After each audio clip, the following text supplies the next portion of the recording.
Install the horn. While you have easy access to the chassis, install the horn now. Remove the nut on the chassis next to the top shock absorber mount.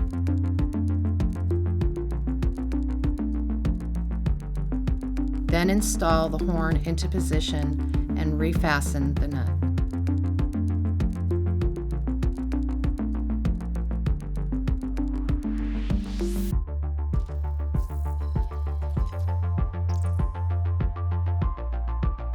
Next, in any order, connect the black wire and the red or orange wire from the Precedent light harness to the horn terminals.